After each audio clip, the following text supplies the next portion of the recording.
All right, welcome back to Star News. I'm Charles Rourke reporting.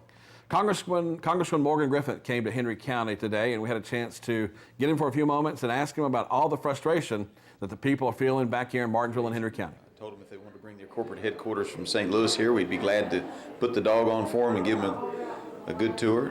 They said they didn't know if that would happen. And I said, that's all right. Whenever y'all decide, we're ready for you. Right. But so it's been a good day, and then, of course, had this lunch today. We've been doing talk shows, and people are kind of frustrated with Washington right now. Do you get it? I mean, well, I certainly understand that people are frustrated. Of course, part of the problem is that we were sent to Washington. A whole group of us were sent there to try to slow down the spending increases, to be cautious with the taxpayers' money. And unfortunately, the Senate doesn't share that same vision. And so there are going to be conflicts from time to time. Now, I voted, I didn't get involved in the brouhaha last week. I voted for both CRs because they're only 6-week CRs. And while we need to continuing resolutions for a short period of time, and while we need to, rein in the federal spending, I don't know that going to war over a 6-week time period is the right strategy. Now, we get the super committee report. We get the super committee report back. We get a lot of, of spending as we go forward. Sure, that there's a reason to fight over that. I'm not sure this was the battle to pick, but the Senate, wouldn't agree to what we thought was a fairly reasonable plan. And as a result, we're going to not do FEMA now, but do it later. Everybody agreed FEMA needed more money for disaster relief. The question was it $7 billion that was just going to be tacked onto the debt, or was it going to be, $3 billion roughly that we would have already found the money to pay for? And that was the debate. I think some of those debates are worth having. And so there is going to be conflict. A clash of ideas is what the Founding Fathers anticipated. And I don't think that we should be afraid to speak our mind just because somebody else will say, well, they're holding things up. Sometimes we need to slow down Washington. Okay. Obviously, but I'm still dealing with people are just like, they're mad at both parties. Because they feel like that when the country's in such a turmoil that you guys are like putting your foot in the sand and not moving, not doing anything, not getting anything moving. Well, I don't think that's true. We have a number of bills that are working through. It's just they don't get the press. You have to remember, any time a bill doesn't have controversy, the press won't cover it. Right. Now, I have a bill coming up next week that may have a little controversy to it. It's the Boiler Act bill, the EPA Regulatory Relief Act of 2011. And it covers a lot of things that deal with industrial boilers at education facilities, hospitals, etc. And we have 25 Democrat sponsors on the bill, 122 total, and we're anticipating a strong bipartisan vote when that comes to the floor. Now, it may get some attention, and you'll probably see folks like Waxman and Markey saying it's, the sky is falling and it's the end of the world. Yeah. But there will be a strong bipartisan vote on that, and I doubt the press, the national media, will focus on the fact that this bill actually has a Senate companion that is bipartisan, and this bill is going to get out of there with a fairly strong bipartisan vote. So I'm working on something. Other congressmen and women are working on things that are bipartisan, but they don't get the attention. We had a bill in committee last week, pipeline safety bill, that the Democrats and Republicans got together and worked on and passed unanimously out of the Energy Committee.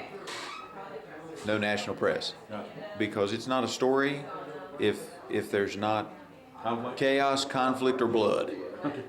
What's the difference between, what you found the difference between Washington and Richmond? Is it a lot alike, or?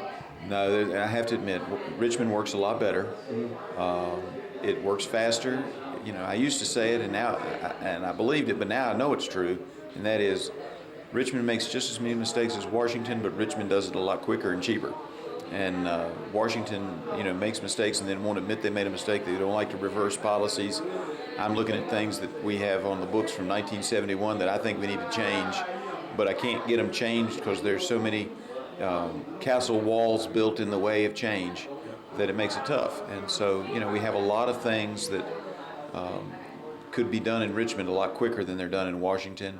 And I think that's probably a good thing for Richmond and a bad thing for Washington.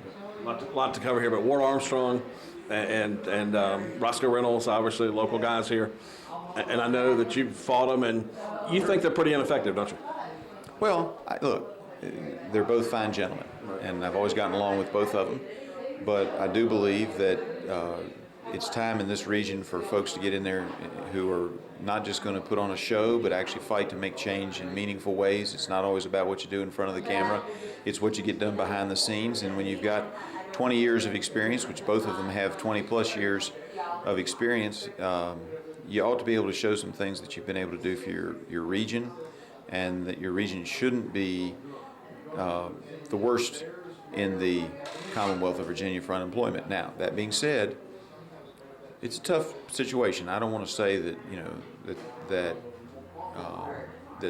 the area of South Side Virginia hasn't had some tough economic challenges, but it just seems that there's always plenty of rhetoric and there are not plenty of jobs.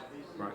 One of the things Ward is saying that he's been the fighter of the electric rate, but we have looked at his record where he pretty much kind of green-lighted or voted for the law that allows them to be able to regulate or lets the power company go to the SEC, I understand. What's your take on that? Well, Ward had a change of opinion, I think, 2 years ago when his opponent in that race started raising this issue. Prior to that, he was one of the biggest recipients of campaign cash from AEP that was around. And, so clearly he wasn't an enemy of AEP until it suddenly became politically prosperous for him to do so. Now, I don't mean that he's putting any money in his own pocket using the word prosperity. I'm talking about it was politically popular. But the real problem with the AEP rates and everybody else's power rates is Washington. EPA regulations have added to the bill. New regulations coming out this year that I'm working to fight against are estimated to raise the electric bill in the AEP territory by 10 to 15% additional. And, I asked one of the EPA folks, I said, did you all consider this when you always talk about health? Did you consider the health risks when people can't pay their heat bill and they have to turn their temperature down to 52 degrees, in order to be able to afford, their heating source, whether it be electricity or otherwise, but particularly electricity? And, all the response I got was, well, there's a program that we can help people. Well, those programs don't have enough money to help all the people that need help, particularly in this region of the state with those power bills. And just passing laws and regulations that add additional requirements that make our electric bills higher is not the way we ought to be going. And I'm fighting that in Washington, but I really see that more as a Washington issue. I know Ward wants to make it a state issue and claim that he's the champion of trying to fight back, but until we get the EPA under control, it doesn't matter what happens in Virginia. I think Ward's just a showman? No, I don't think he's just a showman, but I do think he's a showman. Thank you, sir. Appreciate it.